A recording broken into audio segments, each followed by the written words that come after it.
Hello everyone, welcome you all at Lokesh sir unlimited study zone. So बच्चों, आज हम topic start कर रहे हैं चैप्टर नंबर 5, जिसका नाम है मैग्नेटिज्म एंड मैटर। तो बच्चों, नाम से ही स्पष्ट है कि इस चैप्टर में हमें दो चीज़ें पढ़नी है। एक मैग्नेटिज्म। मैग्नेटिज्म क्या होता है बच्चों? मैग्नेटिज्म मतलब इफेक्ट ऑफ मैग्नेट, कि मैग्नेट का इफेक्ट क्या होता है ना, effect of magnetic. Last chapter में हमने मैग्नेटिक इफेक्ट ऑफ करंट पढ़ा है, मतलब उसमें हमने मैग्नेट देखा था, magnetism, but due to current conductor देखा था। इस बार हम मैग्नेटिज्म देखेंगे, बट बिकॉज ऑफ किसके देखेंगे? Because of magnet. हम इस बार करंट कंडक्टर नहीं लेंगे, इस बार हम मैग्नेट के कारण ही मैग्नेटिज्म देखेंगे। क्लियर कि नॉट क्लियर? अब दूसरी चीज है बेटा मैटर। मैटर कह लो या मटेरियल कह लो, है ना। तो मैग्नेट यदि कोई रखा होता है, ये मान लीजिए कोई नॉर्थ साउथ मैग्नेट है, तो ये किसको अट्रैक्ट करता है बेटा? ये एक अपने सामने रखे हुए मैग्नेटिक मटेरियल को अट्रैक्ट करता है। तो दूसरी प्रॉपर्टी हमें पढ़नी है मटेरियल की, कि कोई मटेरियल मैग्नेट की तरफ खींचेगा या नहीं खींचेगा। खींचेगा तो जोरों से खींचेगा या धीरे से खींचेगा। तो इसमें हमें दो चीजें पढ़नी है, एक मैग्नेटिज्म के बारे में पढ़ना है और दूसरा मैटर यानी कि मटेरियल के बारे में पढ़ना है। क्लियर बच्चों? तो चलिए चैप्टर के अंदर तरफते हैं, अनबॉक्स करते हैं मैग्नेटिज्म को। यस। सो चैप्टर का नाम है magnetism and magnetic material. Chapter की शुरुआत में ये देखिए, आपको ये मैग्नेटिक फील्ड दिखाई दे रहा है। ये एक्चुअली एक दिए गए बार मैग्नेट का एक्चुअल मैग्नेटिक फील्ड कुछ इस तरीके से जाया करता है। क्लियर बच्चों? और अगर आप हॉर्सशू मैग्नेट ले लें, जिसको आप यू शेप मैग्नेट बोलते हैं, तो इसका मैग्नेटिक फील्ड कुछ इस तरीके से बना करता है। ठीक है। ये आपके इंटरेस्ट को बनाने के लिए हमने यहाँ पे दो स्लाइड दिखाई हैं। अब हम मैग्नेटिज्म के अंदर जो हमें टॉपिक स्टडी करने हैं, वो सब ये हैं। समय समय आने पर हम इसको डिस्कस करेंगे। सबसे पहले मैग्नेटिज्म की डेफिनेशन करते हैं। What is magnetism? phenomenon of attracting magnetic substances like iron, nickel, cobalt, etc. is called magnetism। ऐसी प्रोसेस जिसमें कोई दिया गया मैग्नेट एक दूसरे सबस्टांसेस को अट्रैक्ट करता है। जो सबस्टांसेस अट्रैक्ट होते हैं वो मैग्नेटिक मटेरियल कहलाते हैं, और जो सबस्टांस अट्रैक्शन देता है या अपनी तरफ खींचता है, उसको हम मैग्नेट बोलते हैं। A body possessing the property of magnetism is called a magnet. एक ऐसी बॉडी जो मैग्नेटिज्म प्रोड्यूस करती है, उसको मैग्नेट बोलते हैं। बट दूसरी बॉडी जो मैग्नेटिज्म के इफेक्ट को अपने अंदर रियलाइज करती है, उसे हम मैग्नेटिक मटेरियल बोलते हैं। क्लियर कि not clear? Magnetic pole. Magnetic pole क्या होते हैं? किसी मैग्नेट के अंदर के वो पॉइंट जहां पर सबसे ज्यादा मैग्नेटिज्म होता है या मैग्नेटिज्म कंसंट्रेटेड होता है, उसको हम बोलते हैं magnetic pole. Clear? Magnetic pole is a point near the end of the magnet. Okay, end of the magnet मतलब यूजुअली ये मैग्नेट के एकदम किनारे सिरों पे हुआ करते हैं। ओके, मैग्नेट के एकदम किनारे सिरों पे हुआ करते हैं, और ये माना जाता है कि मैग्नेटिज्म यहाँ पे कंसंट्रेट होता है, मतलब हाईएस्ट पावर मैग्नेटिज्म का होता है। इन पॉइंट्स को हम बोलते हैं मैग्नेटिक पोल। क्लियर? अर्थ एक नेचुरल मैग्नेट है, बिकॉज ये हर चीज को अपनी तरफ खींच रही होती है। अब मैग्नेटिक फील्ड क्या होता है? मैग्नेट के चारों तरफ का वो इलाका जहां तक ये अपनी प्रेजेंस को बताता है, या जहां तक ये दूसरे बॉडी पर या दूसरे मटेरियल पर फोर्स लगाता है ना, उसको हम बोलते हैं magnetic field. A region around a magnet in which it exert force on other magnet and on object. जिसमें ये अनदर मैग्नेट पर या ऑब्जेक्ट पर फोर्स लगाता है, उसको, उस रीजन को हम क्या बोलते हैं? मैग्नेटिक फील्ड बोलते हैं। बात करते हैं प्रॉपर्टीज ऑफ मैग्नेटिक फील्ड की। अगर आप किसी मैग्नेट को फ्रीली हवा में लटका दोगे, तो ये नॉर्थ साउथ डायरेक्शन में अपने आप को अलाइन कर लेगा। क्लियर है? ए freely suspended magnet align itself along north south direction. Clear? अभी हम जियो मैग्नेटिज्म पढ़ाएंगे, तो हम आपको बताएंगे कि ये हमेशा अपने आप को नॉर्थ साउथ में अलाइन क्यों करता है। अभी हम जियो मैग्नेटिज्म में आपको ये बात बताएंगे कि ये हमेशा अपने आप को नॉर्थ साउथ में अलाइन क्यों करता है। चलिए, यदि हम यहीं पर इसको, इस बात को यदि बता दें कि ये मैग्नेट अपने आप को नॉर्थ साउथ में अलाइन क्यों करता है। देखिए, देखिए बच्चों, तो ये आपके पास में ये एक मैग्नेट है। आपने इसको धागे से लटका दिया है, मैग्नेट को ये आपने धागे से लटका दिया है। और बेटा ये मैग्नेट का नॉर्थ पोल है और ये क्या है बेटा, साउथ पोल है। क्लियर कि नॉट क्लियर? बच्चों जो मैग्नेट का नॉर्थ पोल है ना, वो एक्चुअली अर्थ के साउथ पोल को सीक करता है। ये अर्थ का साउथ है, ये अर्थ का मैग्नेटिक साउथ है। क्लियर कि नॉट क्लियर? और दूसरा, ये जो साउथ पोल है मैग्नेट का, ये अर्थ के मैग्नेटिक नॉर्थ को सीक करता है, मतलब जाने की कोशिश करता है। ये देखिए, तो ये जो डायरेक्शन होती है ना, ये एक्चुअल नॉर्थ साउथ डायरेक्शन होती है। कौन सी डायरेक्शन होती है? North south. तो इस वजह से अपने आप को मैग्नेट हमेशा नॉर्थ और साउथ में अलाइन कर लेता है, क्योंकि अर्थ के जो खुद के मैग्नेटिक पोल हैं वो नॉर्थ और साउथ डायरेक्शन में है। क्लियर कि नॉट क्लियर? इस वजह से जो मैग्नेट होता है आपको अपने आप को नॉर्थ साउथ डायरेक्शन में अलाइन कर लेता है। यस, तो ये रीजन था। हाँ, मैग्नेट की हम यदि बात करेंगे, तो यदि आपने डायरेक्शन पूछी है मैग्नेटिक फील्ड की, तो उस पर भी चर्चा कर लेते हैं हम। देखिए, मैग्नेटिक फील्ड की डायरेक्शन, अगर आप बार मैग्नेट की बात कर रहे हैं, ये एक बार मैग्नेट है, ये इसके पोल होंगे, ये सपोज नॉर्थ पोल है और ये साउथ पोल है। तो ये देखा गया है कि magnetic lines of forces north से निकलती हैं और साउथ की तरफ आके एक क्लोज लूप बनाती हैं, मतलब ये टूटती नहीं है, ये क्लोज होती हैं टोटल। ओके, तो यदि मैग्नेट के बाहर में लाइंस ऑफ फोर्स के डायरेक्शन देखो, नॉर्थ टू साउथ है और अंदर है साउथ टू नॉर्थ। क्लियर? अगली लाइन निकलेगी इस तरीके से नीचे से, ये भी जाएगी और टोटली क्लोज लूप बनाएगी। क्लियर कि not clear?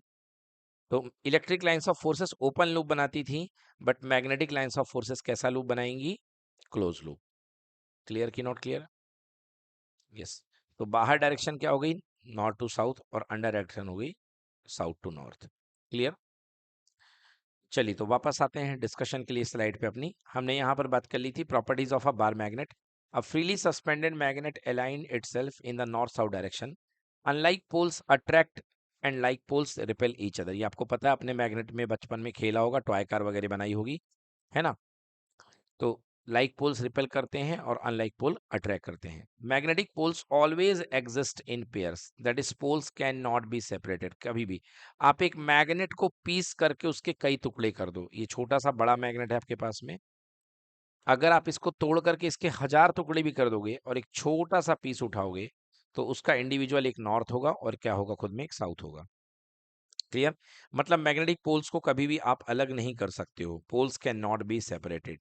Okay, next, a magnet can induce magnetism in other magnetic substances. आपने देखा होगा, यदि आपके पास कोई पिन बॉक्स है, तो पिन बॉक्स में कुछ समय के बाद जो पिन होती हैं, खुद उनमें भी मैग्नेटिज्म आ जाता है। जो पिन यहाँ से जा करके मैग्नेट में चिपक जाती हैं ऊपर, वो खुद उन पिन्स में मैग्नेटिज्म आ जाता है और वो पिन अपने दूसरे पिन्स को भी अट्रैक्ट करती हैं। मतलब मैग्नेट के साथ अगर कोई मटेरियल बहुत लंबे समय तक रहेगा, तो मैग्नेट खुद उसमें मैग्नेटिज्म इंड्यूस कर देगा।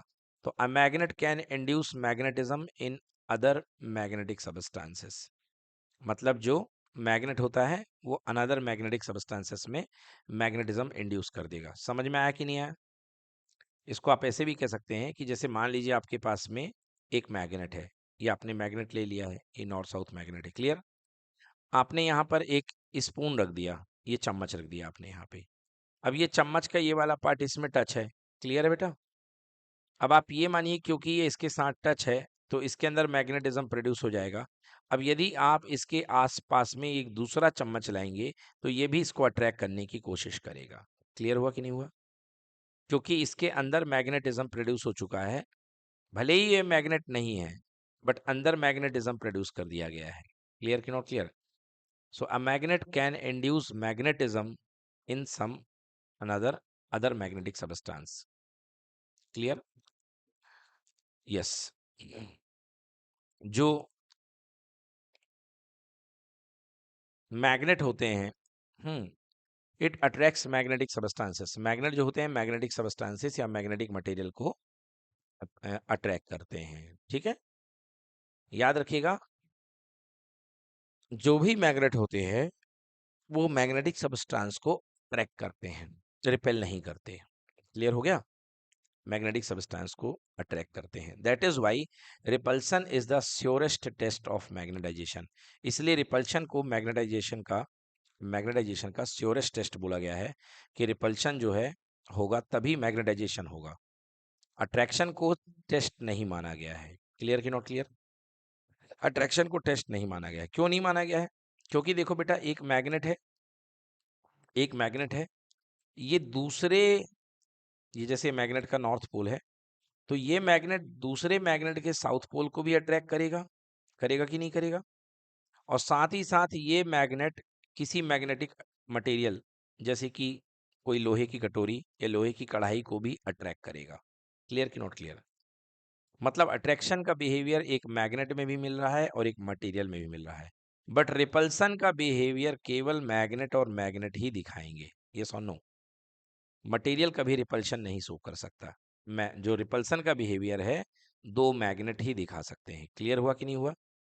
सो that is why repulsion is the surest test of magnetization. Repulsion जो है वो मैग्नेटाइजेशन का श्योरेस्ट टेस्ट है। A magnet attracts iron rod as well as opposite pole of the other magnet. Clear होगा? एक magnet जो है वो आयरन रॉड को भी अट्रैक्ट करेगा और दूसरे अपोजिट पोल को भी अट्रैक्ट करेगा। Therefore it is not sure test of magnetization. इसलिए अट्रैक्शन को श्योर टेस्ट नहीं माना जा सकता। माना जा सकता है, नहीं माना जा सकता? नो।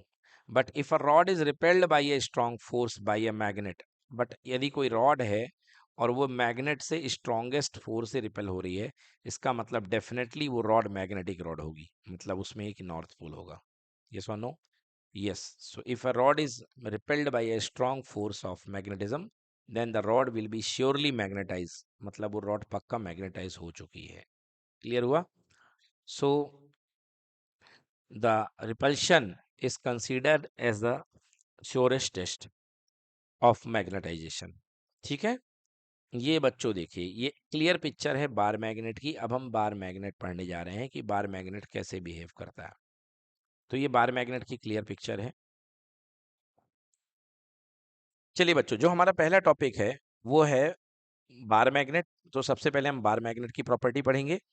सेकेंड टॉपिक है bar magnet as an equivalent solenoid. मतलब बार मैग्नेट जो है वो सोलेनोइड के जैसे ट्रीट कैसे करता है, इसका हम क्वालिटेटिव ट्रीटमेंट करेंगे। ओके, हाँ। तो दो टॉपिक हमको अभी कंप्लीट करने हैं, एक बार मैग्नेट की property and second bar magnet as an equivalent solenoid. कि बार मैग्नेट सोलेनोइड के जैसे कैसे होता है, या अभी तो हमने देखा भी था कि सोलेनोइड जो होती है पिछले चैप्टर में बार मैग्नेट की जैसे बिहेव करती है, देखा था बच्चों आपने। चलिए, तो अब हम पढ़ते हैं बार मैग्नेट। तो ये आपके सामने बार मैग्नेट स्क्रीन में दिखाई दे रहा है। ओके, तो ये जो बार मैग्नेट है इसकी लाइंस ऑफ फोर्सेस देखिए आपके सामने स्क्रीन पे विजुलाइज हो रही हैं। नॉर्थ पोल है ये और एक साउथ पोल है। ठीक है, और इस तरीके से जब आप इसको ड्रॉ करेंगे लाइंस ऑफ फोर्सेस बना करके, ये आयरन के फिलिंग्स हैं, इनको बिखराया गया है और आयरन की फिलिंग से ये पैटर्न आपके सामने आया है। ठीक है, यस। नेक्स्ट बात करते हैं representation of uniform magnetic field. ये देखिए uniform magnetic field. What is uniform magnetic field? एक ऐसा फील्ड जिसके हर पॉइंट पर इंटेंसिटी सेम होती है और डायरेक्शन सेम होती है, मैग्नीट्यूड और डायरेक्शन सेम होता है, इसको बोलते हैं यूनिफॉर्म मैग्नेटिक फील्ड। तो ये देखिए, ये यूनिफॉर्म मैग्नेटिक फील्ड है in the plane of diagram. हर जगह जो है इसमें वैल्यू फिक्स है। इसको हम कैसे शो कर सकते हैं? इसको हम शो कर सकते हैं, यूनिफॉर्म मैग्नेटिक फील्ड है जिसकी एवरीवेयर इंटेंसिटी क्या है? बी, इसकी इंटेंसिटी भी है। अगला देखिए, ये भी यूनिफॉर्म मैग्नेटिक फील्ड है क्योंकि लाइंस ऑफ फोर्सेस पैरेलल हैं, इनवर्ट टू द प्लेन है और ये मैग्नेटिक फील्ड अंदर की ओर जा रहा है। Clear? Uniform magnetic field perpendicular and into the plane of the diagram. Third वाला देखिए, डॉट स्ट्रक्चर यहाँ पे बने हुए हैं, मतलब मैग्नेटिक फील्ड जो है बाहर की तरफ आ रहा है, तो लाइंस ऑफ फोर्सेस एक दूसरे के पैरेलल है, तो ये भी यूनिफॉर्म मैग्नेटिक फील्ड हुआ। Uniform magnetic field perpendicular and emerging out of the plane of diagram. Clear हुआ बच्चों? अब देखिए, नेक्स्ट है current loop as a magnetic dipole and dipole moment. आपको लास्ट क्लास में बताया गया था, लास्ट चैप्टर में बताया गया था कि कोई भी मैग्नेटिक लूप होता है, सॉरी जो करंट लूप होता है, उसका एक एंड क्लॉकवाइज बन जाता है और दूसरा एंड एंटी क्लॉकवाइज बन जाएगा। क्लियर कि नॉट क्लियर? जहां क्लॉकवाइज बनेगा वहां पे साउथ पोल डेवलप होगा, और जहां एंटी क्लॉकवाइज बनेगा वहां पे नॉर्थ पोल होगा। ये देखिए यहाँ पे करंट जा रही है इस तरीके से। ओके, अब करंट इस तरीके से जा रही है, आपको पता है कि करंट जब सर्कुलर लूप में होती है तो राइट हैंड रूल के डायरेक्शन से मैग्नेटिक फील्ड कुछ इस तरीके से आएगा। तो अपने राइट हैंड लीजिए, है ना, और अपने अंगूठे को राइट साइड करिए, और ये देखिए कुछ इस तरीके से जैसे आपकी उंगलियां मुड़ रही हैं वैसा आपका क्या डेवलप होगा, मैग्नेटिक फील्ड। क्लियर? अब एक बार आप लूप के इस तरफ से देखिए, आप एक बार लूप के इस तरफ से देखिए कि इस तरफ से करंट की डायरेक्शन क्या है। ठीक ना, इस तरफ से करंट की डायरेक्शन क्या है, तो आप देखेंगे लूप के पीछे से जो करंट की डायरेक्शन है वो कैसी बन रही है, वो बन रही है क्लॉकवाइज। कैसी बन रही है? क्लॉकवाइज बन रही कि नहीं बन रही है? यदि आप लूप के पीछे से देखेंगे तो ये डायरेक्शन क्लॉकवाइज बन रही है। क्लियर है? और यदि लूप के इधर से देखेंगे तो ये वाली डायरेक्शन क्या बन रही है, एंटी क्लॉकवाइज। ये देखिए, क्लियर कि नॉट क्लियर? इधर से आ रही है ये एंटी क्लॉकवाइज, ठीक है ना, और इसी चीज को आप यदि पीछे तरफ से देखेंगे तो यही चीज आपको क्लॉकवाइज दिखाई देगी। क्लियर? तो मतलब ये जो लूप है, एक एंड में इसके इधर वाला पोल साउथ पोल बन गया और इधर वाला पोल नॉर्थ पोल बन गया। क्लियर कि नॉट क्लियर? तो एक तरफ साउथ पोल बन गया और एक तरफ क्या बन गया है, नॉर्थ पोल बन गया है। यस, तो इस तरीके से एक साउथ और एक नॉर्थ बन चुका है। तो ये जो हमारे पास में डाइपोल है, यहाँ पे जो हमारे पास में करंट लूप है वो एज अ डाइपोल एक्ट करेगा। और डाइपोल का मैग्नेटिक मोमेंट क्या होता है, current multiply by area. Current multiply by area. Clear? और इसकी जो डायरेक्शन होती है वो इसके लूप के परपेंडिकुलर होती है। तो नोट कर लीजिए, magnetic dipole moment of a current carrying loop m equals to I A, और इसकी यूनिट क्या होगी, ampere metre square. Clear? Yes, ये देखिए जो बात हमने कही, when we look at any one side of the loop carrying current, the current is in anti-clockwise, yes, direction, then the side of the loop behave as a magnetic north pole, and if the current is clockwise direction, then the side of the loop behave as a magnetic south pole। समझ में आया कि नहीं आया बेटा? ठीक है ना? अच्छा, जानते हैं आप इस काम को आप ऐसे भी कर सकते हैं, इस तरीके से भी कर सकते हैं आप इस काम को, कि आप अपनी कॉपी में वो ले लें। जैसे मैं ये कहना चाह रहा हूँ कि आप एक फ्रेश पेज ले लें अपनी कॉपी में, और फ्रेश पेज ले करके एक छल्ला बना लें। ये देखिए, एक छल्ला बना लें पेन से, ठीक है, और इसमें करंट फ्लो कर दीजिए। ये देखिए करंट फ्लो अपने सामने से कर दी है। ये देखिए, तो ये करंट की डायरेक्शन क्या है बेटा, ये करंट की डायरेक्शन है क्लॉकवाइज। है क्लॉकवाइज की नहीं है? हाँ, क्लॉकवाइज का मतलब कौन सा पोल हो गया, साउथ पोल हो गया है। ठीक है ना, ये सामने वाला साउथ हो गया। अब आप एक काम करिए कि जो जिस कॉपी में आपने ये बनाया है इसको थोड़ा सा डार्क ऐसे कर दीजिए, एरो, स्पेशली एरो, एरो आपके डार्क होने चाहिए। ठीक है ना? अब आप कॉपी के पिछले पन्ने पे जाइए, कॉपी के पीछे, जस्ट जस्ट उसी पेज के पीछे, और अपने उस पेज पे उठा करके थोड़ा सा देखें कि उसका शेडो, जैसे जो यहाँ पे क्लॉकवाइज बन रहा था, आप देखेंगे पीछे वाली कॉपी के पन्ने में एंटी क्लॉकवाइज बनेगा। मतलब आपको यही चीज इस तरीके से दिखती समझ में आएगी, एंटी क्लॉकवाइज दिखेगी, नहीं दिखी? मतलब पीछे वाला हिस्सा क्या बन गया, नॉर्थ पोल बन गया। ये सुनो, तो एक तरीके से यदि मैं इसको 3D व्यू में देखूं इस तरीके से, तो इधर वाला नॉर्थ बना है और इधर वाला साउथ बना है। बना है कि नहीं बना है? क्लियर हो गया कि नहीं हो गया? तो ये किसके जैसे बिहेव करेगा, एक मैग्नेटिक पोल के जैसे। ठीक है ना, मैग्नेटिक डाइपोल के जैसे। किसके जैसे, मैग्नेटिक डाइपोल के जैसे। सो दैट्स वाई जो करंट लूप होते हैं वो मैग्नेटिक डाइपोल के जैसे बिहेव करते हैं। समझ में आ गया बच्चों आपको? Current carrying loop behave as a magnetic dipole. इसका मैग्नेटिक डाइपोल मोमेंट नोट कर लीजिए, m equals to I A N cap.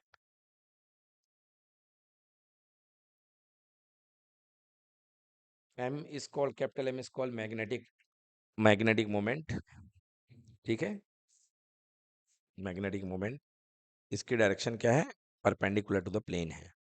ठीक है बच्चों, चलिए अगला है current solenoid as a magnetic dipole और बार मैग्नेट। अब हम करंट सोलेनॉइड को देखेंगे, जो हम देख रहे थे कि solenoid as a bar magnet कैसे ट्रीट होती है। तो इसके पहले भी आपको हमने बताया था बच्चों कि करंट कैरिंग जो सोलेनॉइड होती है उसमें एक पोल नॉर्थ बन जाता है और एक पोल साउथ बन जाता है। क्लियर की नॉट क्लियर, क्लियर की नॉट क्लियर बच्चों? हाँ देखिए, इसको कैसे कर सकते हैं, जैसे ये देखिए, यहाँ पे ये करंट अंदर की ओर आ रही है, यहाँ पे जो है ये करंट अंदर की ओर आ रही है, ठीक है बेटा। अब ये करंट यहाँ अंदर गई और पीछे से यहाँ बाहर निकली, ठीक है।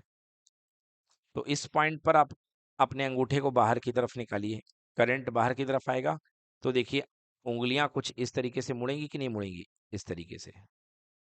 करंट बाहर आ रहा ना, तो उंगलियां कुछ इस तरीके से मुड़ेंगी कि नहीं मुड़ेंगी बच्चों, बिल्कुल मुड़ेंगी। तो ये देखिए ये क्या है, डायरेक्शन ऑफ फील्ड है, मतलब इस तरफ से फील्ड लाइंस अंदर आ रही हैं। तो जहां से फील्ड लाइन अंदर आती है वो क्या होता है, साउथ पोल। और यहाँ से जहाँ से फील्ड लाइन बाहर जाएंगे वो क्या हो जाएगा, नॉर्थ पोल। इस तरीके से यहाँ पर एक सोलेनॉइड जो है as a bar magnet behave करती है, current solenoid as a magnetic dipole और बार मैग्नेट। क्लियर?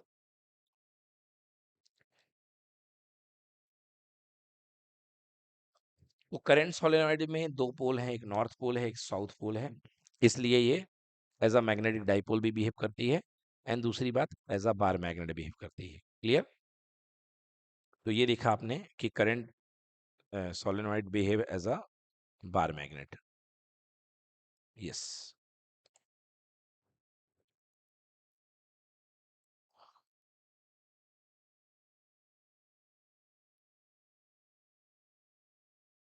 तो ये देख लिया हमने।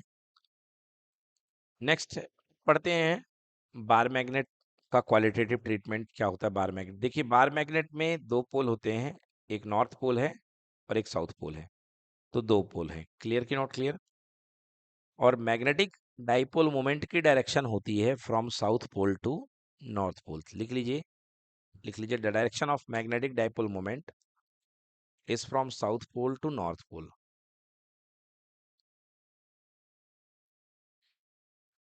ठीक है, जैसे इलेक्ट्रिक डाइपोल मोमेंट जो है नेगेटिव से पॉजिटिव चलता था, वैसे ही मैग्नेटिक डाइपोल मोमेंट की डायरेक्शन है from south pole to north pole. ठीक है, दोनों पोल के बीच की लेंथ को बोलते हैं मैग्नेटिक लेंथ, इसको हम लोग 2L से शो करते हैं। किससे शो करते हैं, 2L से। यस, दोनों पोल्स के बीच की लेंथ को हम बोलते हैं magnetic length, this is divided by 2L। Clear? Magnet का सेंटर पोल पोल कहलाता है, मतलब इधर की दूरी हाफ ऑफ द लेंथ है और इधर की दूरी भी हाफ ऑफ द लेंथ है। क्लियर की नॉट क्लियर? अगली जो total end to end length है मैग्नेट की, that is called geometrical length, ये ज्योमेट्रिकल लेंथ होती है। Clear? Yes, so the line joining the pole, pole को ज्वाइन करने वाली लाइन को हम क्या बोलते हैं, मैग्नेटिक एक्सिस। क्या बोलते हैं बच्चों, magnetic axis. Yes, the distance between the pole of the magnet is called magnetic length of the magnet. दोनों पोल के बीच की डिस्टेंस को मैग्नेटिक लेंथ बोलते हैं। The distance between the end of the magnet is called geometrical length of the magnet. मतलब end to end length जो होती है उसकी total length, corner to corner, उसको क्या बोलेंगे हम लोग, उसको हम बोलेंगे ज्योमेट्रिकल लेंथ। क्लियर बच्चों? Clear? The ratio of the magnetic length to the geometrical length equal to 0.84। मतलब मैग्नेटिक लेंथ क्या हो गई बेटा, 2L, जो एंड टू एंड है। ओके, और जो टोटल लेंथ है वो क्या है, वो बाहर का है, बाहर की एंड टू एंड लेंथ है ना, इसको ए बी मान लो। तो ये कितना आता है बेटा, 0.84, 0.84, जिसको मैं लिख सकता हूँ 84/100। मतलब आप ये समझिए कि अगर 100 सेंटीमीटर का मैग्नेट है तो उसके अंदर जो पोल के बीच की डिस्टेंस कितनी होगी, 84 सेंटीमीटर। क्लियर हुआ कि नहीं हुआ बच्चों? चलिए, the ratio of the magnetic length and the geometrical length equal to 0.84। Next है magnetic dipole and moment, magnetic dipole and dipole moment. तो आपने देख लिया मैग्नेटिक डाइपोल क्या होता है। एक pair of if a pair of magnetic poles of equal and opposite strength separated by a finite distance is called magnetic dipole। अगर आप दो इक्वल और अपोजिट पोल्स को कुछ ही दूरी में रख देते हैं तो उसको बोलते हैं हम लोग मैग्नेटिक डाइपोल। इस व्यवस्था को हम मैग्नेटिक डाइपोल बोलते हैं। The magnitude of dipole the magnitude of the dipole moment is the product of the pole strength m and the separation 12 between the poles. देखिए आपने देखा होगा जब इलेक्ट्रिसिटी हमने पढ़ाई थी तो यहाँ पर दो चार्ज होते थे, एक माइनस क्यू और एक प्लस क्यू, और इसका इलेक्ट्रिक डायपोल मोमेंट होता था P equal to either charge की strength multiply by 2L। Clear. तो बेटा जो पोल स्ट्रेंथ होती है, जो कॉर्नर में बैठे रहते हैं, उसको हम किससे शो करते हैं, M से। अब दोनों ही पोल की इक्वल पोल स्ट्रेंथ होती है, मतलब जितना वाला नॉर्थ वाला मजबूत है उतना वाला साउथ वाला मजबूत है। क्लियर कि नॉट क्लियर। तो magnetic dipole moment equal to कोई भी पोल स्ट्रेंथ ले लो, चाहे नॉर्थ वाली की ले लो चाहे साउथ वाली की ले लो, ओके, मल्टीप्लाई बाई क्या कर दो, दोनों के बीच की दूरी। दोनों के बीच की दूरी कितनी है, 2L। So m vector is equals to कितना आ जाएगा, m multiplied by 2L। Clear. Yes. So direction कहाँ से कहाँ तक होती है इसकी, south to north, south to north. Clear. So magnetic dipole, a pair of magnetic pole of equal and opposite strength separated by a finite distance is called a magnetic dipole. The magnitude of dipole moment is the product of the pole strength m and the separation 2L between the poles. So m, यदि आप magnitude की बात करोगे बेटा तो देखो magnitude में आएगा m इक्वल्स टू आएगा small m into 2L। Clear कि नॉट क्लियर। और यदि आप बात करोगे डायरेक्शन के साथ की, so M vector equal to M into 2L तो आएगा ही, साथ डायरेक्शन आएगी। अब देखिए बेटा यहाँ पे इस डायग्राम में देखिए, पहले मैं डायग्राम ये देखिए, यहाँ पे ये साउथ पोल है और ये नॉर्थ पोल है। क्लियर कि नॉट क्लियर। तो मैग्नेटिक डायपोल मोमेंट की डायरेक्शन कहाँ जाती है, साउथ से लेकर नॉर्थ जाती है।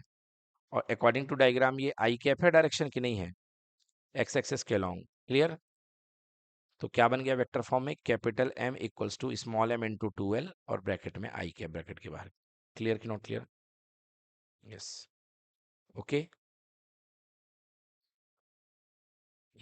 अब इसकी direction, SI unit of pole strength की SI यूनिट लिख लीजिए, कितनी होती है, एम्पियर मीटर।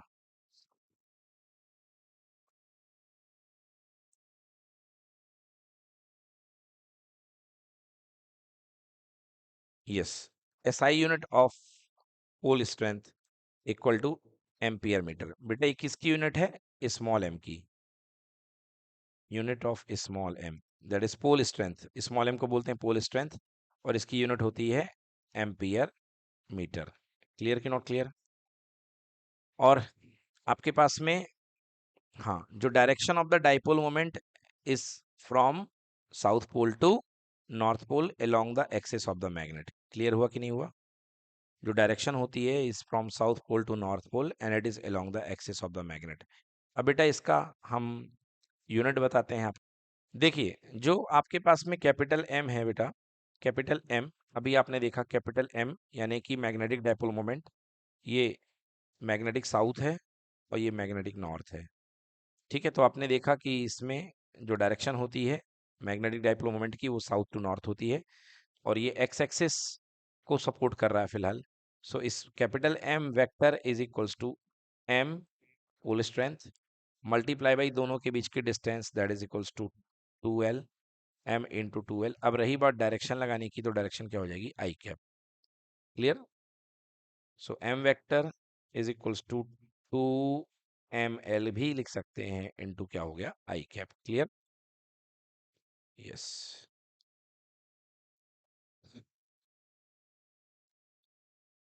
यूनिट की बात कर लेते हैं बच्चों। स्मॉल m को लिख लीजिए कॉपी में, स्मॉल m का मतलब होता है पोल स्ट्रेंथ। क्लियर बेटा। और स्मॉल m की यूनिट होती है एम्पियर मीटर। स्मॉल m की यूनिट होती है ampere metre. Clear.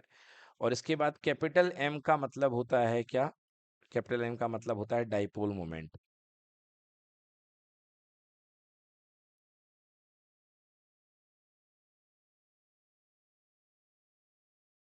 Okay, capital M equals to dipole moment. अब डाइपोल मोमेंट का फॉर्मूला क्या होता है? Small m into 2l।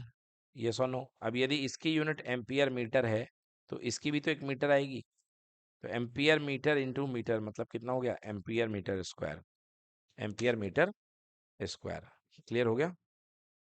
इसकी यूनिट होती है एम्पियर। तो बच्चों यहाँ पे हमने देखी इसकी unit ampere metre square.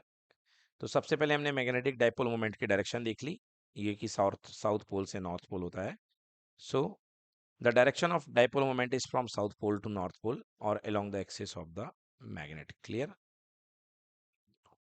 Yes. अब आइए बात करते हैं कूलम्स लॉ ऑफ मैग्नेटिज्म का। बिल्कुल कूलम्स लॉ ऑफ इलेक्ट्रोस्टैटिस्टिक्स के जैसे ही है। द फोर्स ऑफ अट्रैक्शन और repulsion is directly proportional to the product of the pole strength.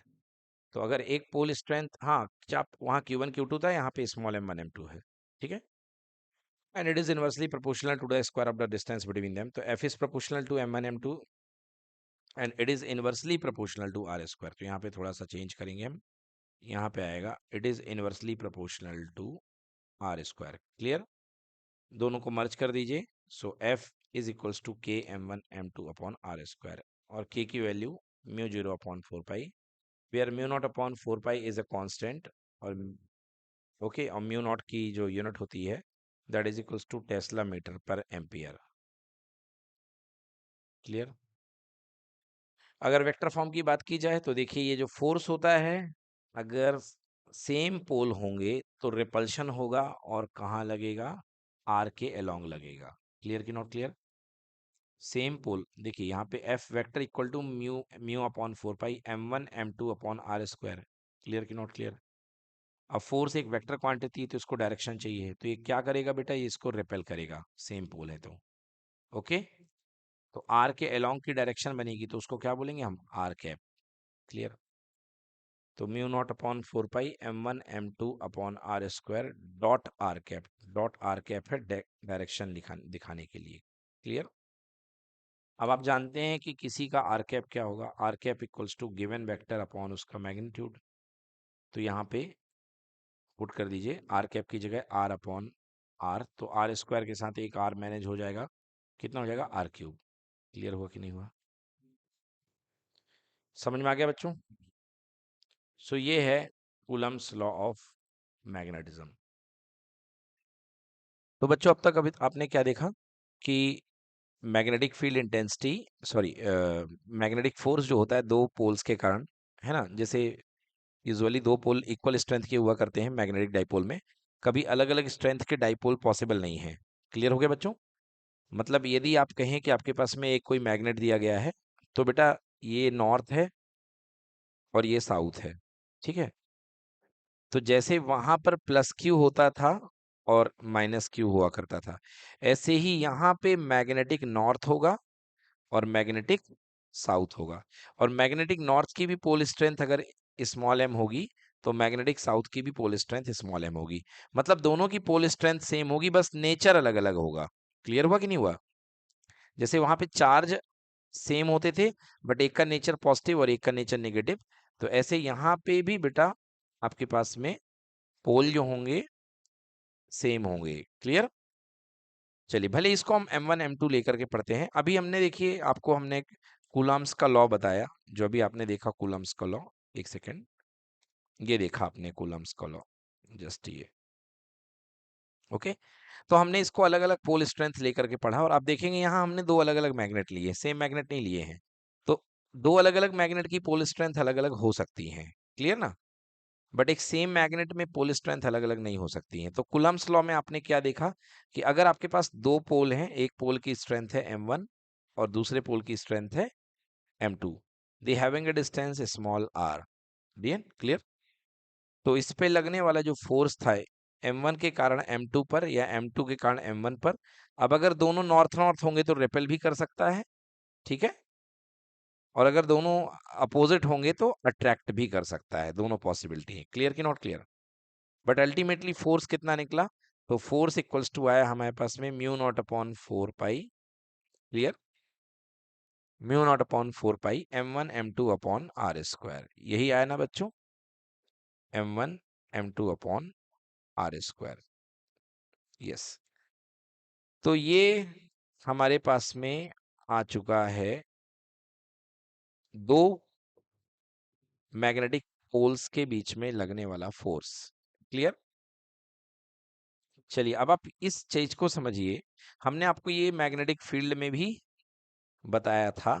Magnetic field में हमने आपको क्या बताया था? Magnetic field intensity. Magnetic field intensity. Clear है? अब देखिए इलेक्ट्रिक फील्ड इंटेंसिटी आपने पढ़ी थी। इलेक्ट्रिक फील्ड इंटेंसिटी आपको याद होगी, the force exerted upon a unit positive charge. Clear है आपको? आपको डेरिवेशन याद होगा, E is equals to F by Q. Clear कि नॉट क्लियर बेटा? E is equals to F by Q है। क्लियर हो गया? सो यहाँ पे E जो कहलाता था इलेक्ट्रिक फील्ड इंटेंसिटी कहलाता था। क्लियर? E क्या था? Electric field intensity. और इसको कैसे डिफाइन करते थे? Force acting on a unit positive charge. याद है आप लोग को? Force acting upon a unit positive charge. Positive charge. Clear बेटा? तो force acting upon a unit positive charge is called electric field intensity. अब मैग्नेटिक फील्ड इंटेंसिटी क्या होगी? लॉजिकली देखो, एफ बाई एम होगी। Force acting upon a unit north pole, क्योंकि वहां पे पॉजिटिव चार्ज था और यहाँ पे नॉर्थ पोल आएगा। क्लियर कि not clear? So force acting upon a unit north pole. Force acting upon a unit north pole. Clear कि not clear? Force acting upon a unit north pole is called magnetic field intensity at that point. Clear है? यहां से force की expression क्या बनती थी? यहां से फोर्स की एक्सप्रेशन बनती थी F equal to Q into E. Clear? यहां से फोर्स की एक्सप्रेशन क्या बनेगी? यहां से फोर्स की एक्सप्रेशन बनेगी F equal to M multiply by B. Clear? मतलब force equals to pole strength multiplied by क्या? Magnetic field intensity. ओके, अब इसको हम समझने के लिए कैसे समझ सकते हैं? देखिए, इसको हम समझने के लिए किस तरीके से समझ सकते हैं, मैं एक्सप्लेन करता हूं। तो देखिए, हम यहाँ पे अब हम मैग्नेटिक फील्ड इंटेंसिटी का डेरिवेशन करते हैं कि magnetic field intensity pole strength के टर्म में क्या होती है। तो हेडिंग बनाइए, मैग्नेटिक फील्ड इंटेंसिटी।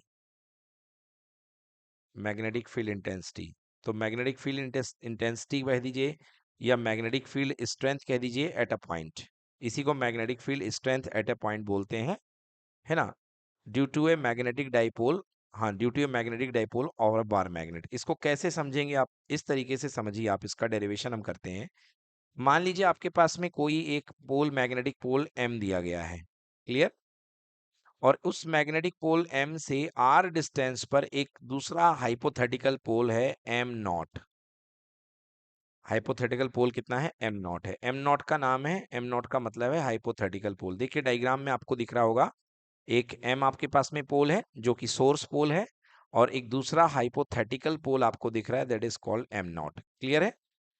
हाइपोथेटिकल मतलब काल्पनिक पोल। अब ये देखिए कि यहां पर आपके पास में जो एम पोल है हमारा, वो एम नॉट पर फोर्स लगाएगा कि नहीं लगाएगा? बिल्कुल लगाएगा। So force acting, amount of force acting on M naught, कितना फोर्स लगेगा? F is equals to mu not upon 4 pi M into M naught upon कितना हो जाएगा? R square. क्लियर की नॉट क्लियर? इसे आप नंबर 1 दे दें। क्या दे दें इसे? नंबर 1। डन। अब आप देखिए, कह सकते हैं आप कि एम नॉट पोल कितना फोर्स रियलाइज करता है? F force. M naught pole कितना फोर्स रियलाइज करता है? F force. तो यूनिट पोल कितना फोर्स रियलाइज करेगा? F upon M naught. करेगा कि नहीं करेगा? हाँ, unit pole F upon M naught force realize करेगा, और यूनिट पोल पर रियलाइज किए गए फोर्स को ही हम बोलते हैं magnetic field intensity. So B is equals to F upon M naught, amount of B is equals to F upon M naught. So F की वैल्यू रख दीजिए, 1/m0 को साइड करिए, और एफ की वैल्यू क्या थी, म्यू नॉट अपॉन 4 पाई, साथ में ऊपर एक M naught upon R square, M naught से एम नॉट को कैंसिल कर दीजिए, और आपके पास में फाइनल डेरिवेशन आ चुका है, F is equals to mu not upon 4 pi small M pole upon R का स्क्वायर। ये बहुत इंपॉर्टेंट डेरिवेशन है, अभी जितने भी डेरिवेशन होंगे इसी कंसेप्ट से होंगे। So B is equal to mu not upon 4 pi M upon R square. तो इस डेरिवेशन में आपको मेनली क्या चीजें देखने को मिली, आपको ये देखने को मिली कि जो b इज इक्वल्स टू होता है वो कितना होता है, b इज इक्वल्स टू होता है f upon M naught. Clear, f upon M not यहाँ पर क्या है, टेस्ट पोल या हाइपोथेटिकल पोल, एम नॉट यहाँ पे क्या है, टेस्ट पोल, या आप इसको कह सकते हैं हाइपोथेटिकल पोल, टेस्ट पोल है ये। Okay, b is equals to F upon M naught. So force equal to कितना बन जाएगा, force equal to M naught into B बन जाएगा। फोर्स की definition M naught into B, note करिए बच्चों, डेफिनेशन लिखना भूल गए थे तो आप डेफिनेशन लिख लीजिए, force acting on a unit pole, मतलब यूनिट स्ट्रेंथ की पोल पे लगने वाला जो फोर्स होगा that is called magnetic field intensity. Clear. तो बच्चों अभी तक आपने क्या सीखा, आपने बिल्कुल ये देख लिया कि यदि आप मैग्नेटिक फील्ड इंटेंसिटी निकाल रहे हैं, so B is equals to आपने देखा F upon test pole M naught. Clear है, क्लियर है बच्चों। और कई जगह पर आप टेस्ट पोल को एम भी मान सकते हैं, तो कई जगह B is equals to F upon M हो जाएगा, और डेरिवेशन क्या बनेगा यहाँ पे एफ का। So F is equals to या तो एम नॉट बी दिखेगा या F equals to M B दिखेगा। Clear, F equal to M B. आपको याद होगा कि ये अगर हम कोई इलेक्ट्रिक फील्ड होता था, और इलेक्ट्रिक फील्ड में अगर हम कोई चार्ज रखते थे Q, और E फील्ड में, तो इस पे लगने वाला फोर्स लगता था इस पे Q चार्ज पर, और ये फोर्स कितना होता था, F equal to Q into E हुआ करता था। क्लियर है। अगर पॉजिटिव चार्ज होता था तो फोर्स फील्ड की डायरेक्शन में ही लगा करता था, ई वेक्टर की डायरेक्शन में लगता था, और अगर निगेटिव चार्ज था तो फोर्स अपोजिट डायरेक्शन में लगता था। जैसे फील्ड आगे प्रोपोगेट हो रहा है और आपने इसके अंदर यदि कोई माइनस क्यू रख दिया है, क्लियर, तो फोर्स कहाँ लगता था, बैक साइड में, क्योंकि F इज इक्वल्स टू कितना होता था, minus Q times of E. Clear कि नॉट क्लियर। इसी तरीके से अगर आपके पास में एक मैग्नेटिक फील्ड प्रोवाइड आपको किया जा रहा है, मैग्नेटिक फील्ड की डायरेक्शन क्या है, इस तरफ है, ये मैग्नेटिक फील्ड बी है, और आपने यदि इसमें एक एम पोल रख दिया है, क्या रख दिया है, एम पोल। अब यदि एम पोल नॉर्थ है, अगर ये नॉर्थ है, एम नॉर्थ है, तो इस पे लगने वाला जो फोर्स होगा वो फील्ड की डायरेक्शन में ही लगेगा। क्लियर, कितना फोर्स लगेगा, F equal to M into B, F equal to M into B. Clear कि नॉट क्लियर। हम्म, क्योंकि यहां से है ना, B is equals to force per unit, test pole को फोर बी बोलते हैं, तो force equal to test pole into magnetic field intensity, so F equal to M B. Clear कि नॉट क्लियर। अगर आपने बी फील्ड में एम स्ट्रेंथ का साउथ पोल रख दिया है, यदि आपने इसमें साउथ पोल रख दिया है एम स्ट्रेंथ का, okay, this is M south, field अपने पास इस डायरेक्शन में जा रहा है, तो देखिए यहाँ बैक साइड इसमें फोर्स लगेगा अगेन, तो फोर्स कितना होगा, force equal to M into B, sorry M B होगा। क्लियर, फोर्स अभी भी आपका एम बी लगेगा, बट फील्ड के अपोजिट डायरेक्शन में लगेगा। क्लियर कि नॉट क्लियर। तो इसे आप माइनस एम बी लिख सकते हैं फोर्स को, बिकॉज बी आगे कन्वे हो रहा है, फोर्स पीछे लग रहा है। यस और नो। सो इस समय फोर्स को क्या लिखेंगे आप, माइनस एम बी। क्लियर कि नॉट क्लियर बच्चों। चलिए अब बच्चों अगले टॉपिक पे आते हैं। अगला टॉपिक है हमारा मैग्नेटिक डाइपोल। डाइपोल का मतलब होता है दो पोल। सो मैग्नेटिक डाइपोल एक अरेंजमेंट है, इसको हम लिखते हैं when two equal and opposite poles are kept very near to each other, मतलब दो इक्वल और अपोजिट पोल अगर आप बहुत एक दूसरे के पास में रखते हैं, जैसे मान लीजिए आपके पास में एक नॉर्थ पोल है और एक क्या है बेटा, साउथ पोल है, तो दोनों का स्ट्रेंथ कितना होगा, सेम होगा, एम ही होगा। क्लियर कि नॉट क्लियर। अब चार्ज में तो हम एक को प्लस क्यू मानते थे, एक को माइनस क्यू मानते हैं, बट पोल में हम प्लस माइनस एम नहीं ले सकते हैं, हम दोनों को स्मॉल एम ही लेंगे। क्या लेंगे? दोनों को स्मॉल एम। क्लियर कि नॉट क्लियर? तो एक हमारे पास में ये है, ये हमारे पास में साउथ पोल है, सो एम साउथ, और ये हमारे पास में है एम नॉर्थ। क्लियर कि नॉट क्लियर? तो एम साउथ है और एम नॉर्थ है। एम नॉर्थ पॉजिटिव चार्ज के इक्विवेलेंट होता है और एम साउथ नेगेटिव चार्ज के इक्विवेलेंट होता है। क्लियर बच्चों? तो यहाँ पे दोनों की पोल स्ट्रेंथ m है और इनके बीच की इफेक्टिव डिस्टेंस 2l है। सो मैग्नेटिक डाइपोल मोमेंट कैसे डिफाइन होगा? मैग्नेटिक डाइपोल मोमेंट, पहले स्केलर में देख लो फिर वेक्टर में बताते हैं।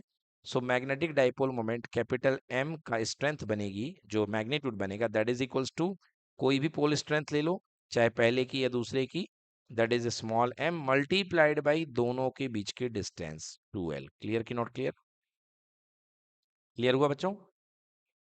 हाँ, तो 12 दोनों के बीच की डिस्टेंस बन जाएगी। अब यदि वेक्टर फॉर्म की बात की जाए तो बेटा जो मैग्नेटिक डाइपोल मोमेंट की डायरेक्शन होती है, जैसे इलेक्ट्रिक डाइपोल मोमेंट कहाँ से कहाँ चलता था? नेगेटिव से पॉजिटिव चलता था। क्लियर कि नॉट क्लियर? तो ऐसे ही मैग्नेटिक डाइपोल मोमेंट कहाँ से चलता है? साउथ पोल से लेकर के नॉर्थ पोल। तो जैसे यहाँ पे साउथ बैठा है, यहाँ पे नॉर्थ बैठा है, तो मैग्नेटिक डाइपोल मोमेंट चलेगा साउथ टू नॉर्थ। क्लियर कि not clear?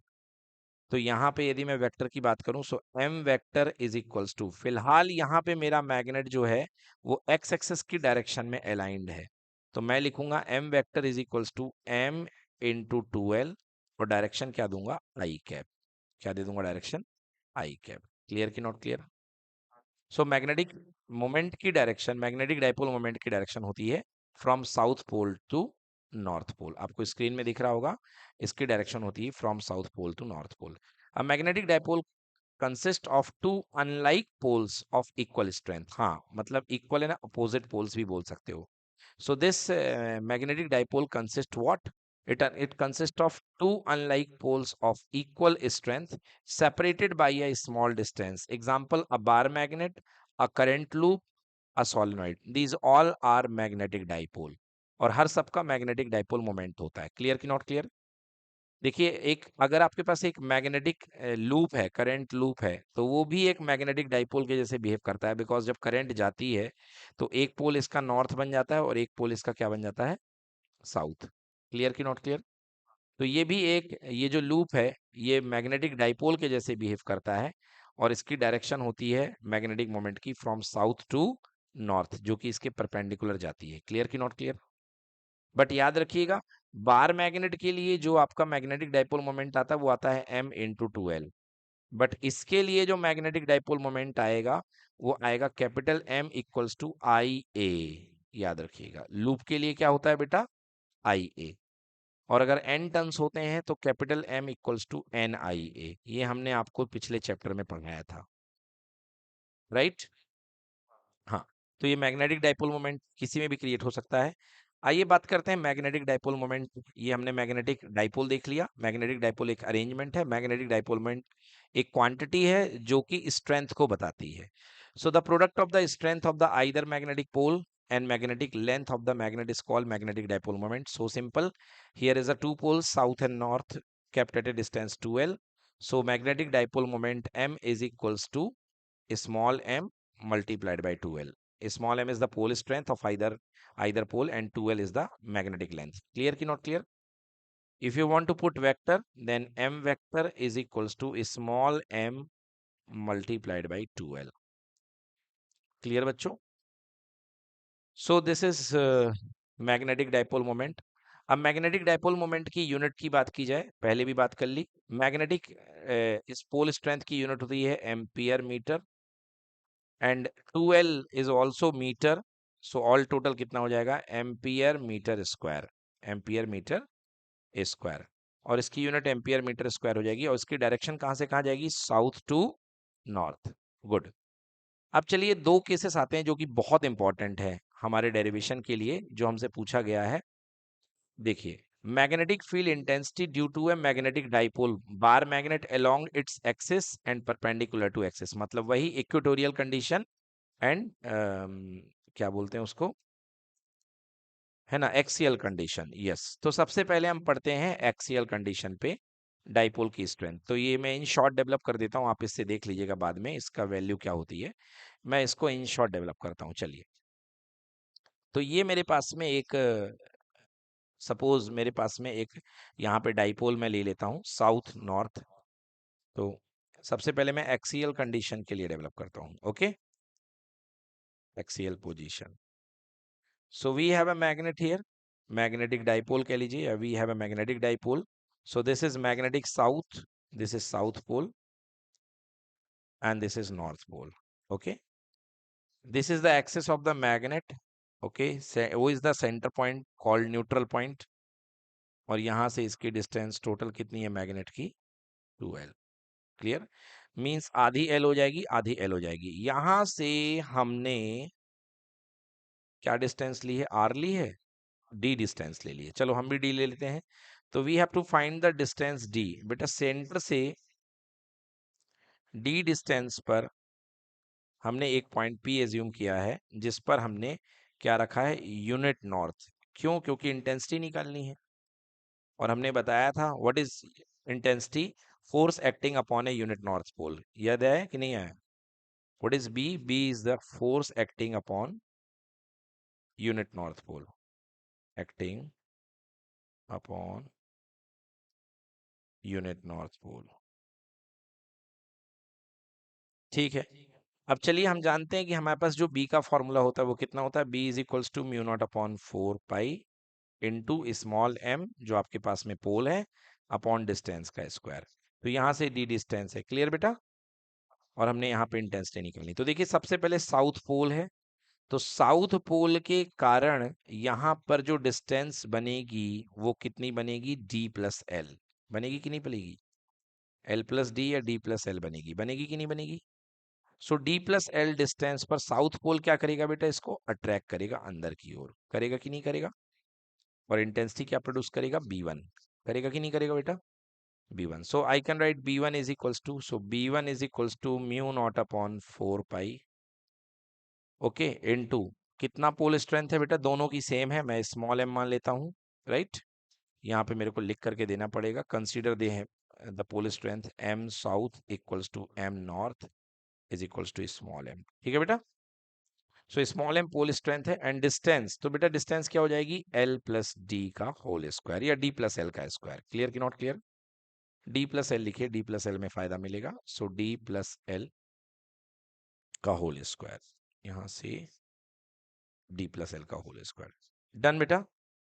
Give it number 1। Now b2 second, किसके कारण, नॉर्थ पोल के कारण इंटेंसिटी, यहाँ पे साउथ के कारण निकल गई, साउथ के कारण इंटेंसिटी अंदर की ओर आ रही है, और नॉर्थ के कारण इंटेंसिटी कैसे जाएगी, बाहर जाएगी।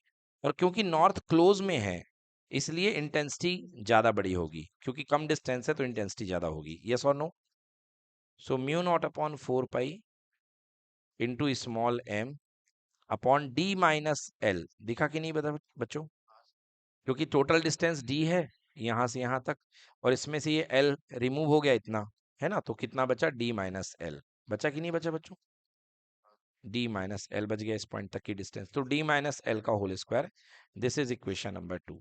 अब देखिए b1 की इंटेंसिटी पीछे की ओर है, b1 पीछे लग रहा है और कम अमाउंट में लग रहा है, और b2 आगे लग रहा है, ज्यादा अमाउंट में लग रहा है, तो नेट इंटेंसिटी क्या बनेगी, b at point p that is equals to mod of b2 minus mod of b1, yes और नो। b2 की इंटेंसिटी माइनस b1 की इंटेंसिटी, तो b2 mu not upon 4 pi m upon d minus L का square minus mu not upon 4 pi m upon d plus L का square, right बच्चों। चलिए mu not upon 4 pi common ले लीजिए, m भी common ले लीजिए, सो म्यू नॉट अपॉन 4 पाई, इधर पे स्मॉल m भी कॉमन, ऊपर क्या बच गया, ऊपर बच गया 1 अपॉन d माइनस एल का square minus 1 upon D plus L का स्क्वायर, एग्री। बिल्कुल जैसे चार्ज में r minus L R plus L बचता था, है ना। म्यू नॉट अपॉन 4 पाई, वहां पे क्यू रहता था, 4 पाई एप्सिलॉन नॉट रहता था, यहाँ पे m चलेगा। चलिए एलसीएम ले लीजिए, सो d माइनस एल का square and d plus L का स्क्वायर, यहाँ पे आ जाएगा d प्लस एल का स्क्वायर, और यहाँ पे आ जाएगा d माइनस एल का स्क्वायर, एग्री बच्चों। चलिए सॉल्व करते हैं। तो mu not upon 4 pi multiplied by M, बेटा इसको ओपन कर दो। So D square plus L square plus 2 DL minus D square हो जाएगा, माइनस का एल स्क्वायर हो जाएगा, और अंदर माइनस 2DL बनेगा, वो इस माइनस से बन जाएगा प्लस का 2DL। क्लियर बच्चा? और ये हो गया D square minus L square का whole square, because A plus B A minus B की आइडेंटिटी लग गई। डी स्क्वायर एल स्क्वायर से D square L square cancel out हो गया। म्यू नॉट अपॉन 4 पाई, बेटा यहाँ पे एक काम करो, 4DL अंदर बच गया, तो m multiplied by 4DL। Clear? And यहाँ D square minus L square का होल स्क्वायर। क्लियर बच्चों? अब ये काम करिए, यहाँ पे म्यू नॉट अपॉन 4 पाई, आप यहाँ पे 2 अलग कर लीजिए, 2D अलग कर लीजिए। क्या अलग कर लीजिए? 2D। अगर आपने 2D अलग कर दिया तो अंदर क्या 2m इंटू एल बच गया कि नहीं बच गया? और अभी अभी मैंने आपको बताया कि m इंटू 2L को हम लोग क्या बोलते हैं? मैग्नेटिक डाइपोल मोमेंट बोलते हैं कि नहीं बोलते? बोलिए कि बोलते हैं कि नहीं बोलते? यस, तो मैग्नेटिक डाइपोल मोमेंट हो जाएगा, और ये हो जाएगा D square minus L square का होल स्क्वायर। मतलब मैं लिख सकता हूँ म्यू नॉट अपॉन 4 पाई 2, इसकी जगह कैपिटल M, और यहाँ पे D 2MD upon D square minus L square का होल स्क्वायर। क्लियर?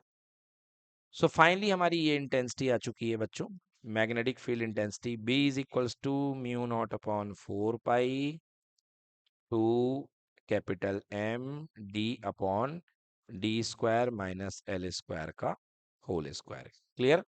अब यदि मैं वेक्टर फॉर्म की बात करूं तो देखिए नेट इंटेंसिटी कहाँ जाएगी? एक्स एक्सिस में जाएगी, इस डायग्राम के अकॉर्डिंगली, क्योंकि ये बड़ा है तो नेट इंटेंसिटी इसी के सपोर्ट करेगी। करेगी कि नहीं करेगी? तो यदि मैं वेक्टर फॉर्म में लिखूं, so B vector is equals to mu not upon 4 pi, clear, 2MD upon D square minus L square का होल स्क्वायर, साथ में क्या? आई कैप। आई कैप भी कर सकते हैं, एल कैप भी कर सकते हैं, अगर लेंथ को भी ले सकते हैं आप, कोई दिक्कत नहीं है। आई कैप एक्स एक्सिस में जा रही तो यहाँ आई कैप ले लिया। अब इसमें स्पेशल केस बना दीजिए, if dipole is very small या magnetic dipole is very small. Okay, if magnetic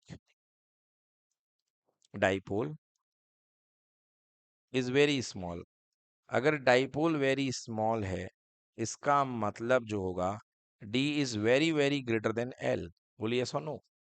मतलब इस समय एल स्क्वायर नेग्लेजिबल हो जाएगा, यानी कि D square minus L square approximated कितना में होगा? डी स्क्वायर हो जाएगा।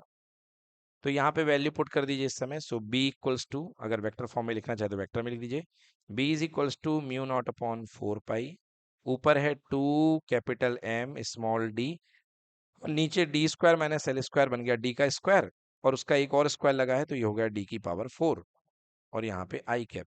एक डी से एक डी कैंसिल हो जाएगा, 3 पावर बच जाएगी। सो आंसर बन गया B equal to mu not upon 4 pi 2 capital M upon D का क्यूब आई कैप। क्लियर? ये आ गई आपकी magnetic field intensity at axial position.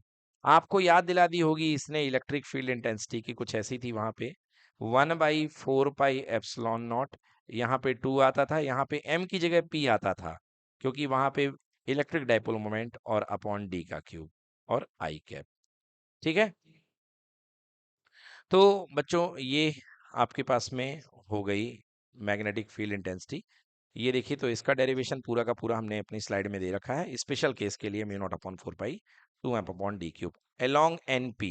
अब यहाँ पे हम वेक्टर देना चाहते हैं तो आप अलोंग NP भी लिख दें, क्योंकि देखिए N से लेके P की डायरेक्शन में फील्ड आगे जाएगा। क्लियर? क्योंकि पीछे वाला छोटा वाला माइनस हो जाएगा, तो आप वेक्टर में यदि NP भी लिख देते हैं तो भी वो वेक्टर ही माना जाएगा। मतलब मैं ये कहने का मतलब है, यदि मैं लिखूं B vector is equals to mu not upon 4 pi 2m upon D का क्यूब, और यहाँ पे लिख रहा हूं along NP, तो भी बेटा ये वेक्टर ही है। क्लियर? क्योंकि आप डायरेक्शन दे रहे हैं, और यदि आप आई कैप लगा रहे हैं तो भी ये वेक्टर ही माना जाएगा, दोनों में कोई बुराई नहीं है। डन।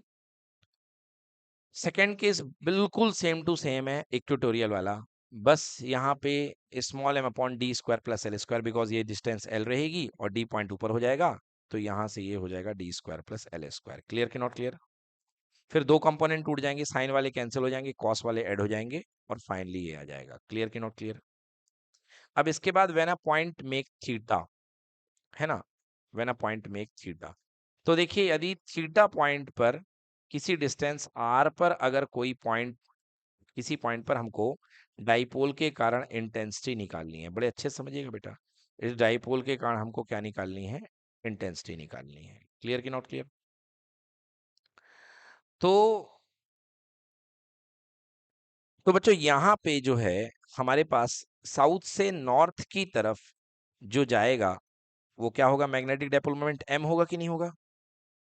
अब यहाँ पर m से थीटा एंगल पे, m से थीटा एंगल पे जो कंपोनेंट हमारे पास में टूटेगा वो क्या टूटेगा? m cos थीटा टूटेगा कि नहीं टूटेगा? m से थीटा एंगल पे जो कंपोनेंट हमारा टूटेगा वो क्या टूटेगा? m cos theta. क्लियर? तो यहाँ जो हमारे पास में इंटेंसिटी हमारी जा रही है इस डायरेक्शन में, m से थीटा एंगल पे है, मतलब m cos थीटा। क्लियर कि नॉट क्लियर? अब देखिए m cos थीटा के ये वाला जो पॉइंट है ये m cos थीटा के एक्सिस में है कि नहीं है? ये वाला जो पॉइंट है m cos थीटा के किस में है? एक्सिस में है, राइट? तो इस पॉइंट में m cos थीटा का एक्सियल कंपोनेंट गिरेगा जो कि b1 कहलाएगा। कहलाएगा कि नहीं कहलाएगा? Because dipole moment m cos theta है हमारे पास, है कि नहीं है? देखिए तो इसको इस तरीके से समझिए कि देखिए आपके पास जो टोटल इंटेंसिटी जाएगी साउथ से नॉर्थ की वो m जाएगी, राइट? सॉरी, इंटेंसिटी नहीं कहना चाहिए, डाइपोल मोमेंट जो जाएगा वो m इस डायरेक्शन में जाएगा कि नहीं जाएगा बच्चों? बिल्कुल जाएगा। और हमको जो निकालना है, मतलब ये m इस तरीके से जा रहा है, अब हमको जो निकालना है इंटेंसिटी इस पॉइंट पे निकालना है। क्लियर कि नॉट क्लियर? तो m से थीटा एंगल पर जो डाइपोल का कंपोनेंट टूटेगा डाइपोल मोमेंट का, क्या वो m cos थीटा होगा कि नहीं होगा? मतलब इस तरफ जो एक्टिंग डाइपोल मोमेंट है वो m cos थीटा है। बताइए यस कि नो? और यहाँ पे जो पॉइंट है, पॉइंट P, वो क्या m cos थीटा की एक्सियल पोजीशन पे है कि नहीं है? है कि नहीं है? r डिस्टेंस पे है, यस और नो? तो आपको पता है कि m स्ट्रेंथ पे, एक्सियल पोजीशन पे जो डेरिवेशन बनता है फील्ड का वो कितना बनता है? b is equals to mu not upon 4 pi 2m/r³ बनता है कि नहीं बनता? बताइए। ये एक्सियल के लिए बनता है 2m/r³, हमने अभी डिराइव भी किया था, देखिए b is equals to mu not upon 4 pi 2m/r³ या d³ फिलहाल यहाँ पे, ये देखिए d था यहाँ पे। क्लियर? तो जब d डिस्टेंस लिए थे तो d³, तो यहाँ पे r डिस्टेंस है तो कितना बन जाएगा? r³ हो जाएगा कि नहीं होगा बच्चों? तो देखिए mu naught upon 4 pi 2m/r³, but m की जगह फिलहाल m cos थीटा है, तो b1 कितना बन गया? Mu naught upon 4 pi 2m की जगह 2m cos theta by r³। Clear कि नॉट क्लियर? ये b1 बन गया, राइट बेटा? देखो ये m cos थीटा है, m cos थीटा के परपेंडिकुलर m sin थीटा टूटेगा। कहिए यस कि नो? नहीं आ रहा समझ में क्या? बेटा देखो m sin थीटा इधर जा रहा है, और ये जस्ट जो पॉइंट है ये r डिस्टेंस पर m sin थीटा के परपेंडिकुलर पे है कि नहीं है? मतलब इक्वेटोरियल कंडीशन पे है कि नहीं है? और इक्वेटोरियल कंडीशन का फॉर्मूला होता है म्यू नॉट अपॉन 4 पाई m/d³, यानी r डिस्टेंस के लिए r³। क्लियर कि नॉट क्लियर? बट m हमारा जो है यहाँ पे जो m है जिसके हम परपेंडिकुलर है वो कंप्लीट m नहीं है, वो m sin थीटा है। तो क्या बनेगा? Mu naught upon 4 pi m sin theta by r³। होगा कि नहीं होगा? क्लियर कि नॉट क्लियर? यस। तो अब हमारे दो कंपोनेंट टूट गए, एक इंटेंसिटी b1 यहाँ जा रही है ऊपर की तरफ, ठीक है ना, एक्सियल डायरेक्शन में, सॉरी यहाँ पे देख लीजिए, एक इंटेंसिटी ये इधर जा रही है b1 की तरफ, और एक परपेंडिकुलर डायरेक्शन में जाती है। जो इक्वेटोरियल वाली होती है वो हमेशा कैसे जाती है? परपेंडिकुलर डायरेक्शन में। क्लियर कि नॉट क्लियर? ये देखिए ना, इक्वेटोरियल में जब हम डेरिवेशन करते हैं तो ये डाइपोल के हमेशा परपेंडिकुलर जाती है इस तरीके से। तो बेटा ये दूसरी वाली इंटेंसिटी का कंपोनेंट यहाँ टूटेगा, और ये दोनों एक दूसरे के परपेंडिकुलर हैं। सो B1 ये आ गया, B2 ये आ गया, तो रिजल्टेंट इंटेंसिटी क्या हो जाएगी, under root B1 square plus B2 square. बच्चों होगी कि नहीं होगी, under root B1 square plus B2 square. Clear हो गया, क्योंकि B1 फॉरवर्ड मूव कर रही है, B2 बैक साइड में जा रही है, तो B1 square plus B2 square हो जाएगा। डन। यस, ये B1 की वैल्यू पुट कर दीजिए, ये B2 की वैल्यू पुट कर दीजिए, कॉमन वगैरह ले लीजिए, और फाइनल आंसर आपके पास में आ जाएगा mu not upon 4 pi m by R cube 1 + 3 cos square theta. ठीक है बेटा, ठीक हमने ऐसे ही आपको ज्ञात कीजिए, एट एनी आर्बिट्रेरी पॉइंट पर पोटेंशियल निकालने के लिए, है ना, किसी भी आर्बिट्रेरी पॉइंट पर पोटेंशियल निकालने के लिए हम क्या करते थे, यहाँ पे नेट हमारे पास डाइपोल जो मोमेंट जाता था, that is equals to P, और पी का एक कंपोनेंट पी कॉस थीटा और एक component P sine theta. Clear है, ठीक है ना। तो एक पी कॉस थीटा के एक्सियल में पड़ता था और एक पी साइन थीटा के परपेंडिकुलर पड़ता था, और परपेंडिकुलर का पोटेंशियल जीरो होता था, तो एक्सियल बस कहा जाता था A P cos theta by R square. तो हमने वहां पे ये डेरिवेशन किया था, बिल्कुल सेम फीलिंग लेकर के हमने यहाँ पे कर दिया। क्लियर, कोई दिक्कत, चलिए। और अब यदि आपको डायरेक्शन निकालनी है रिजल्टेंट की B1 और B2 के बीच की, टेन अल्फा, तो देखिए कैसे निकालेंगे। B1 और B2 के बीच की डायरेक्शन निकालनी है, यदि आपको टेन अल्फा निकालनी है, तो दोनों को डिवाइड कर दीजिए। सो डायरेक्शन टेन अल्फा, यहाँ से देखिए इस डायग्राम से, यदि इस डायग्राम को हम एक पैरेललोग्राम बना लें, so tan alpha equal to perpendicular upon base, तो देखिए ये B2 है, तो इसके सामने ये क्या हो जाएगा, B2 हो जाएगा, तो tan alpha equals to B2 by B1, कितना हो जाएगा, B2 बाई B1। तो टेन अल्फा में यहाँ रख दिया B2 और डिवाइड में क्या कर दिया, B1 कर दिया, तो आपके पास फाइनली आ जाएगा कि tan alpha is equals to half of the tan theta. ठीक,